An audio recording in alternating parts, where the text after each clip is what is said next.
Desde as tuas experiências no colégio, Hum, tuas experiências, teus contatos aí na faculdade, como diretor aí da Rádio Bom Jesus, fez parte aí do DECOM, da isso, Prefeitura de Panelas, foi assessor de Genilson Lucena na campanha que ele obteve a vitória. isso. E agora você está como assessor de um vereador, de mais um vereador. A mais Né? aleatória possível, né? Quem diria você que depois de assessorar, né, um governo de Joelma Campos, trabalhar na campanha de Joelma Campos, eu poderia ser, tempo depois, assessor do vereador mais votado da bancada de oposição, né?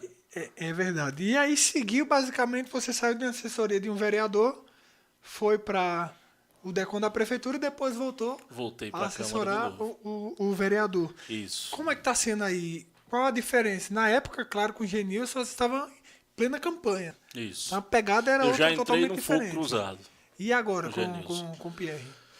Velho, as experiências foram muito diferentes, assim. De fato, com o Genilson eu já entrei nesse fogo cruzado, com o Joelma também eu já entrei, não no período de campanha, mas já entrei nas vésperas de um festival de Jericos, quando o núcleo de Sim. comunicação também trabalha demais para poder, né, cobrir todo o festival.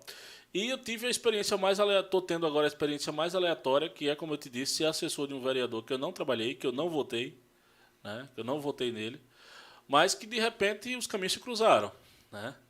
Você sabe, a Câmara colocou à disposição, o ano passado, o projeto autorizando que os vereadores contratassem assessores para ajudar nos mandatos, e aí assessores de todos os tipos, tanto jurídico quanto comunicação, enfim.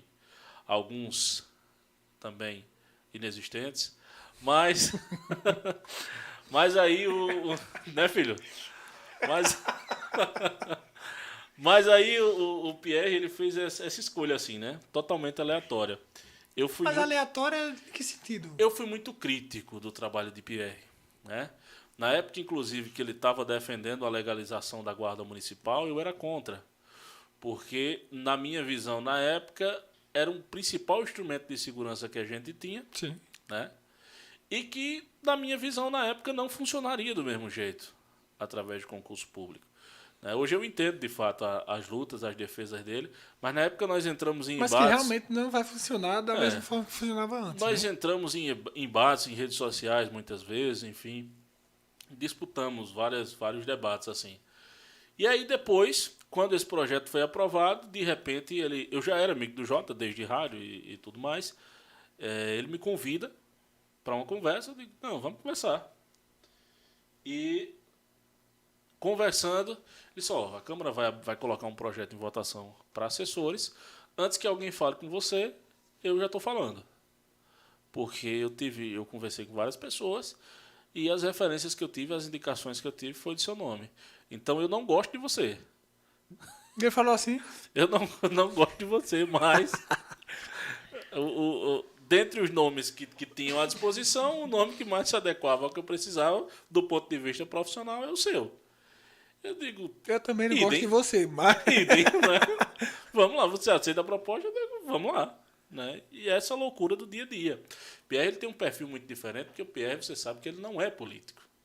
Ele sempre diz isso, e de fato é verdade. Ele não é político, ele está na política. Né? Ele sempre foi um militante, mas ele não, né? Ele fica um estranho ali, né? Dentro daquele mundo da política. A gente observa isso, a gente que acompanha os bastidores observa isso. Ele é um cara que de fato está ali para fazer o bem, né? Para tentar fazer as mudanças que ele precisa fazer, como ele sempre defende, as mudanças estruturais. É um cara que eu tenho aprendido a admirar muito pela questão do defender ideias e não defender pessoas. Né? Então, você vê a mudança, né?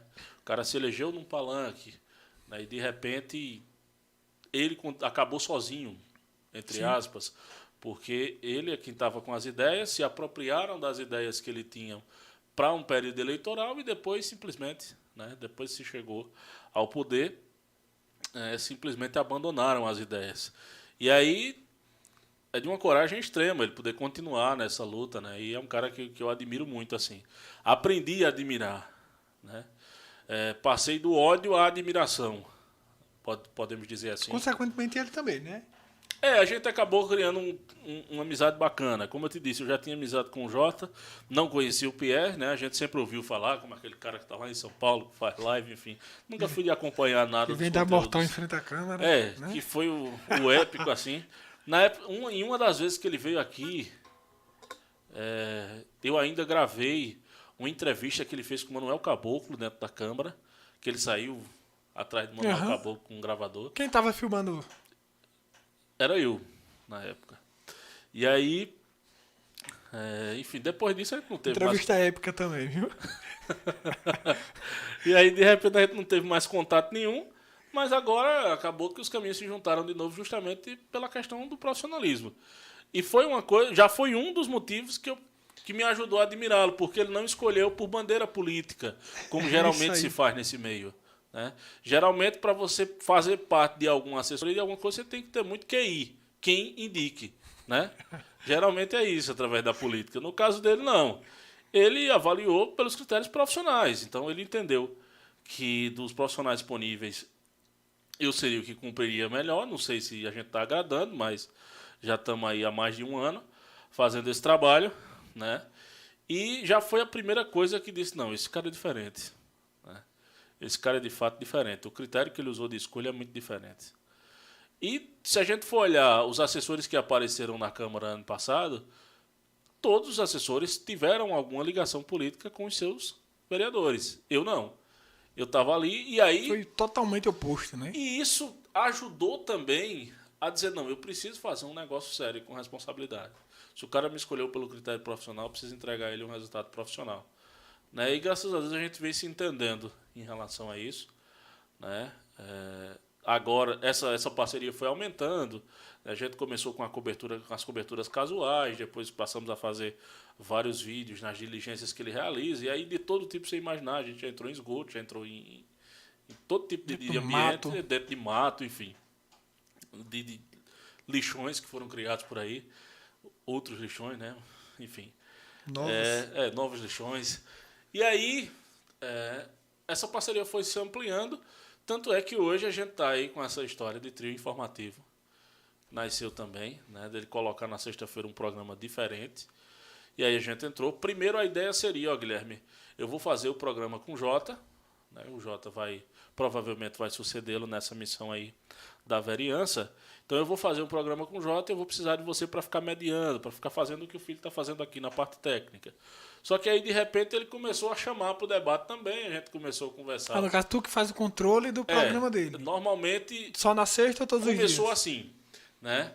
Só que como ele é um cara muito curioso em todas as áreas, ele já domina também os programas e tudo mais. Então, a semana toda, ele consegue fazer de forma autônoma. Você ajudou ele muito tempo, quando o Café estava aqui na TV Panelas. E aí eu faço a mediação na sexta-feira, mais precisamente. Tá. Elaboro as capas, enfim, né? Ajudo na parte visual, no que precisa. E aí, na sexta-feira, a gente faz via link, cada um no seu lugar, só que aí a gente faz um programa diferente, meio que repercutindo aí os conteúdos que a gente tem na semana. E evoluiu bastante. Eu nunca pensei, na verdade, que eu poderia primeiro ser assessor dele.